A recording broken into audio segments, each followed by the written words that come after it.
Hello everyone, welcome back to what is the biggest pigsty in Australia, otherwise known as my fish room. Today I'm going to start off the video by just going back to my guppy tank. So these guys have had the second treatment with methylene blue. They're a lot happier than they were in my last video with the guppies, so you can see there's a lot less shimmying and stuff like that. There's still some fin clampage, but they're a lot more active and actually eating well now. So that's a really good sign of their recovery. They're due for a water change today just to get the last of the meds out, and I'll put some extra salt in there. But I'd say probably by next week they'll all be fine again, happy as they could be after having a fungal outbreak. But today's video is going to be on how to succeed with mollies. Because if you're like me, every time you got mollies from Pet Barn or wherever you're getting them from, they will tend to crash and die. A lot of people won't have that issue, but for every person that succeeds with them, there's probably 1 to 1.5 people that just fail with the mollies. Where I've got them going pretty well now. So these are all the babies from my original stock that I'm raising up. I just mix breed them. They throw out some nice colors that way.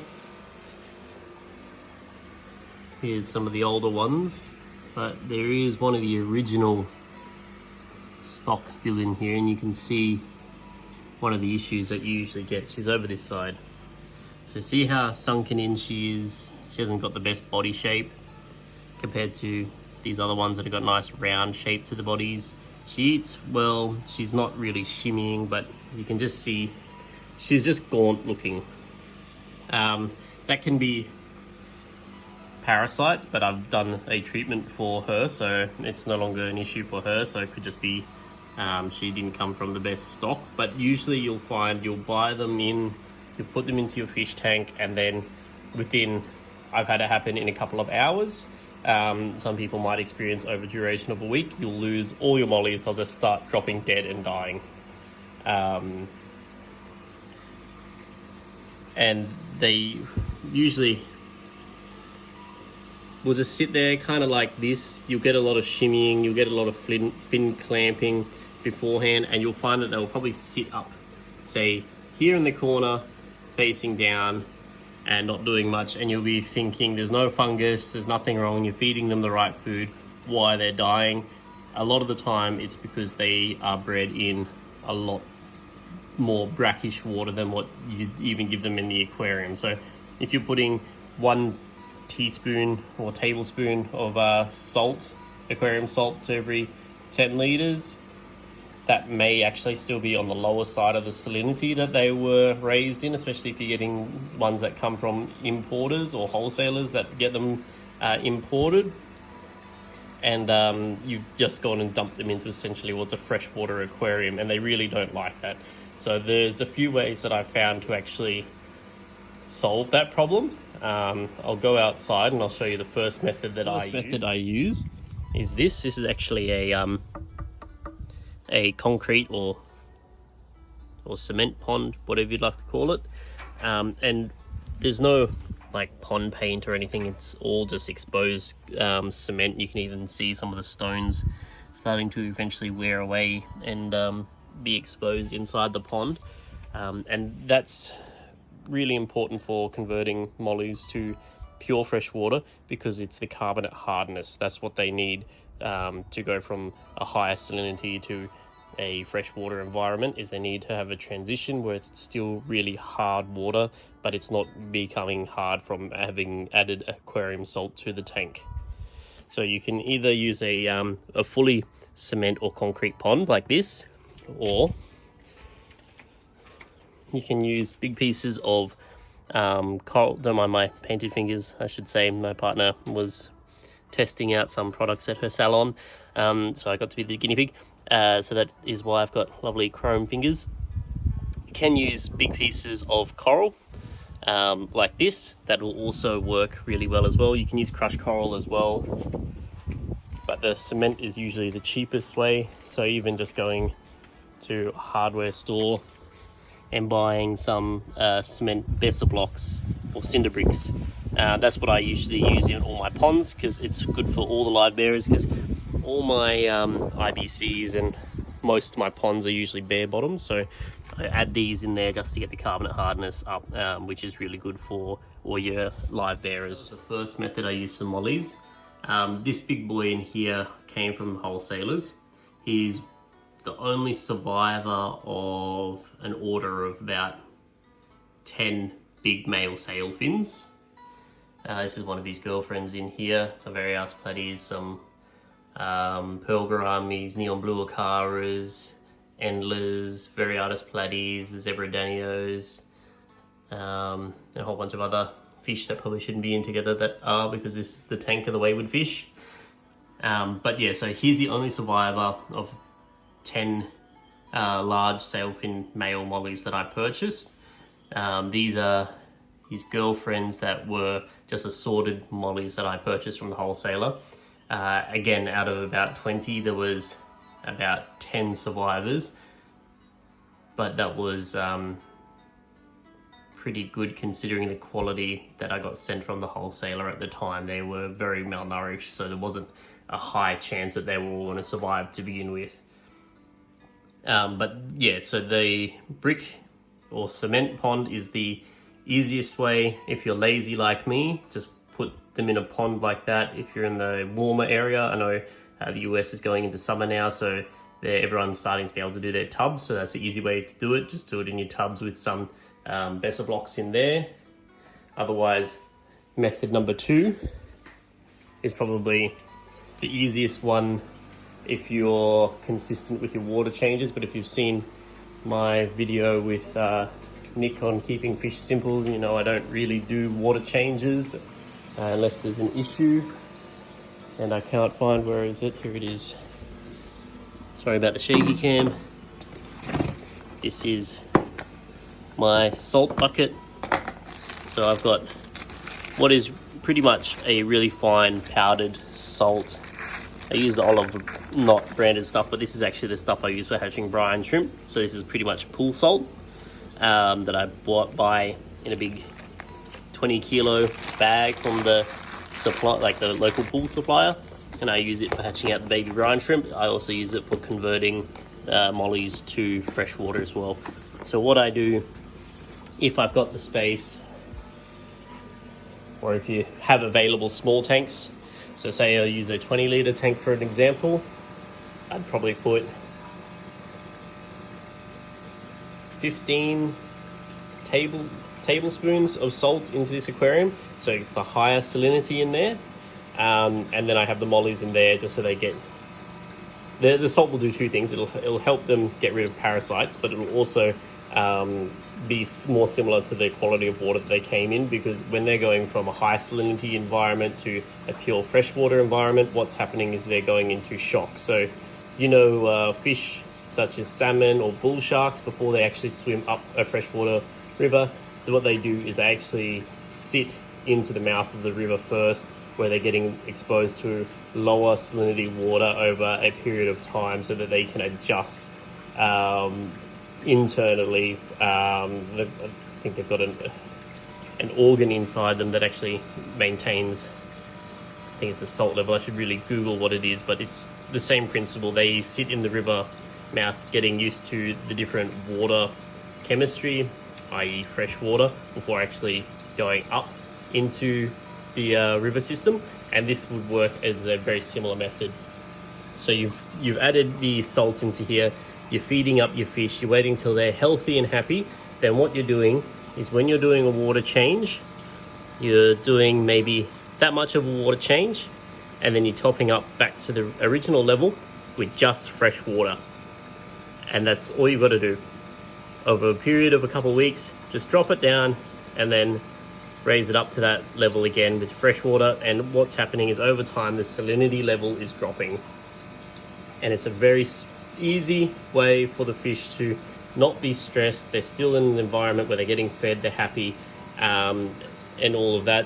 And they will be able to adjust themselves to a freshwater environment, and that it will be a very smooth transition. You won't have many deaths when you do that. Just remember as well, if you know your local water comes out quite soft, add in your crushed coral or something in there to keep the pH at about 7. unlucky. Where I live on the Gold Coast, the water comes out at about 7.5 as a pH, which is why all my live bearers do so well in this water. And actually African cichlids do really well in our water as well.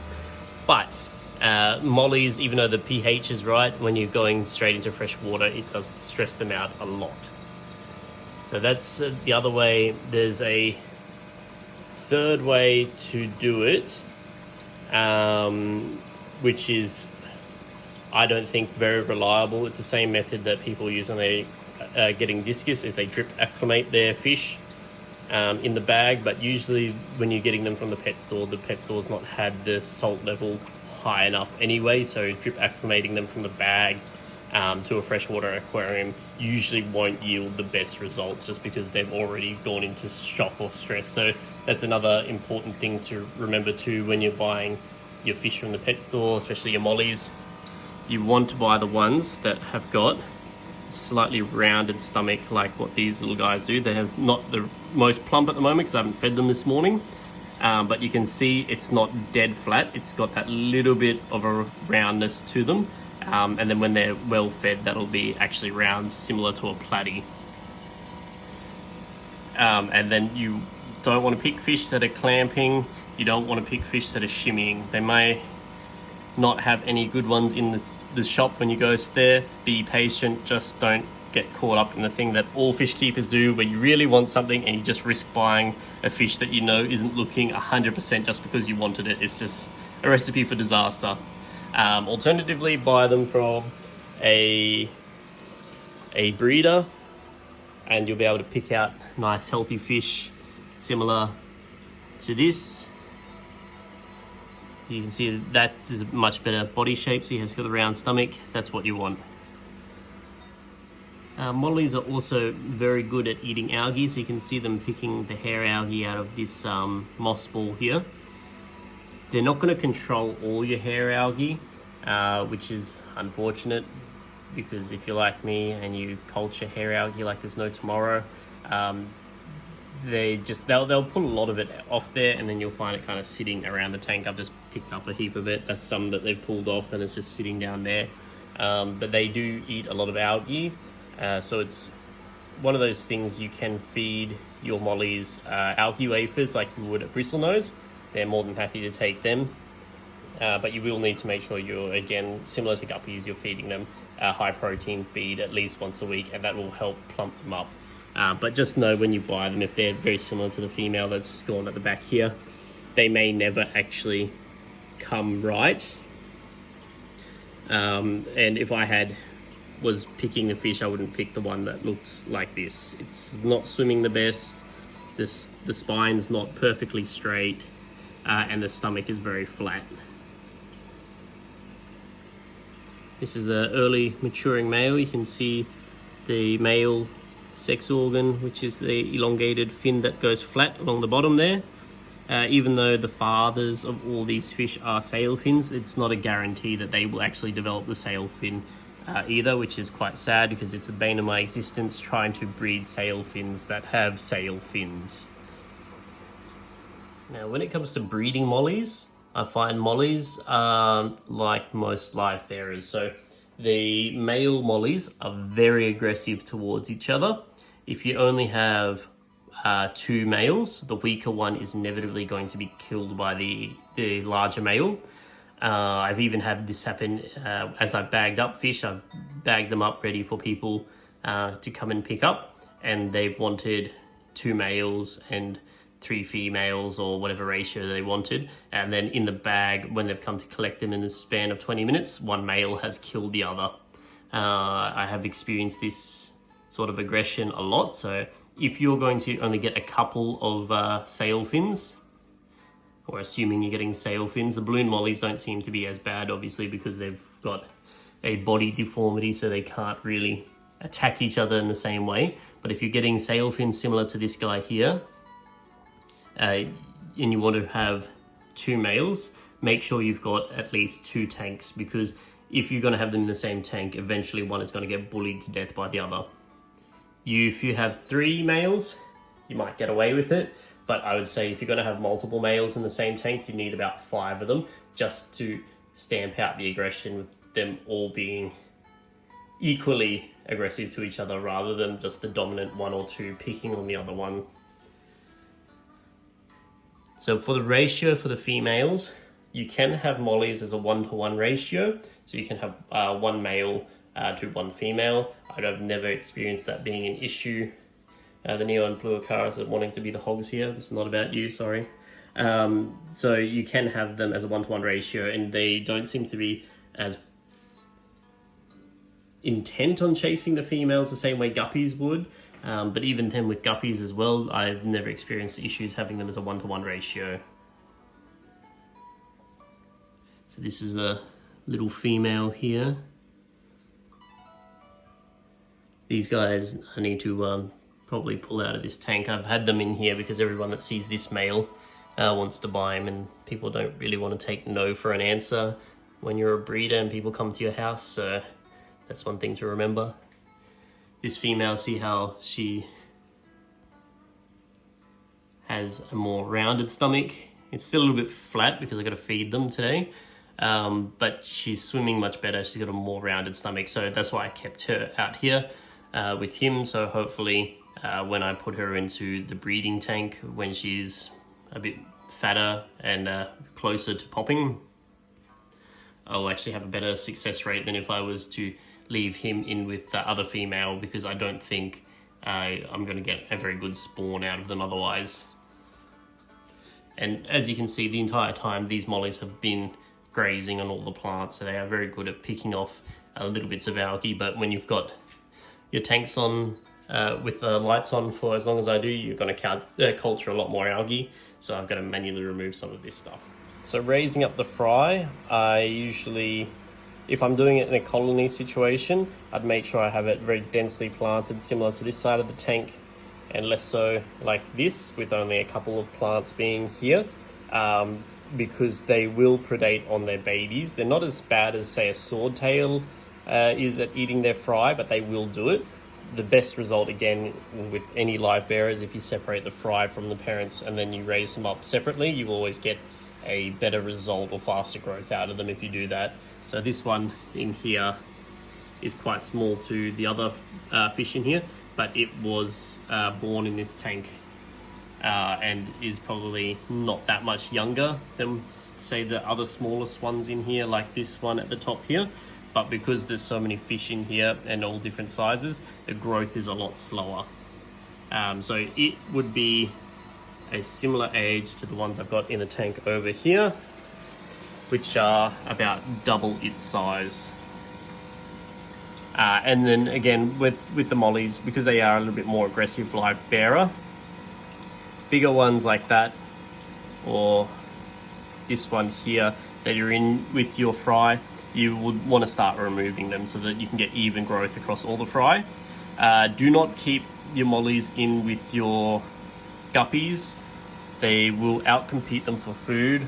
They can crossbreed with guppies, which is interesting, but the fry either come out stillborn or they'll just come out infertile, and they'll be very susceptible to diseases. But usually it's more so that they will outcompete your guppies, and then you're just not going to have the best time of it. The mollies do quite well with, say, angelfish, which are a little bit more aggressive. You've just got to get them into that freshwater environment where they've converted and they're very happy, and then they are able to hold their own, because anyone who's kept angelfish will eventually find out angelfish are ironically named because they're just not angels. In terms of plants for their tanks, I like something like this, which is a blue stricter, because it's got nice big broad leaves, so if it does culture a little bit of that orflux or algae, they've got something that they can graze on. Java moss is okay, but they do tend to pull it apart as they're grazing. Java ferns is always a winner for pretty much any fish, and water wisteria like this one is really good for breeding, just because you get that really dense growth and fine leaves that the fry can hide in if you've got to raise them in a colony situation.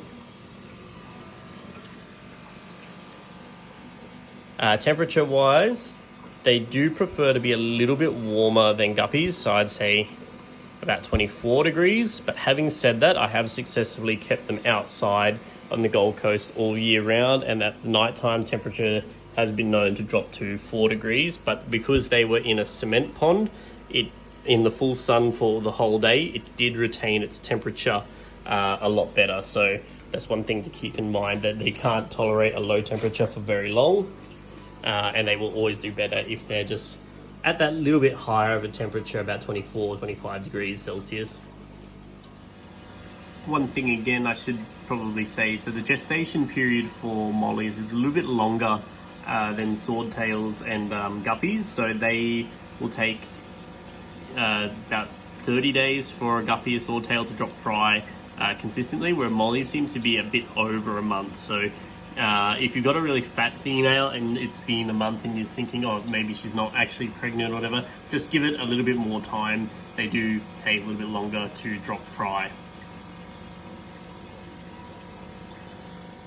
I'm pretty sure I've covered everything that you need to know. They're really easy to look after, and quite frankly, when it comes to feeding, they are pigs. They'll eat whatever you give them. I think Hikari tropical pellets is actually a really good choice for them, just because they do like to graze on things, and the pellets give them something to pick out for a while. So if you're going to be out all day and you're not going to feed them twice or whatever, just chuck in some pellet food for them or an algae wafer and give them something to pick out for the next few hours, and they usually seem to be pretty happy with that. They love baby brine shrimp and bloodworm, but it's not as important to give them that as often as you would guppies. So they mollies are much better at persisting on a spirulina diet than guppies are. But I would say, if you can, still feed them something like a freeze-dried or a frozen bloodworm or brine shrimp, and they'll do really well for you as well. If you have any questions or want to know anything else, just leave a comment down below. I don't really know what people want to see, so if you've got any suggestions, what you want to know more on plants, fish, how to profit from breeding or growing plants, just leave a comment down below and I can make a video on them. I'm usually the world's worst video editor, so you'll have to bear with me for that. But I hope you've enjoyed this video.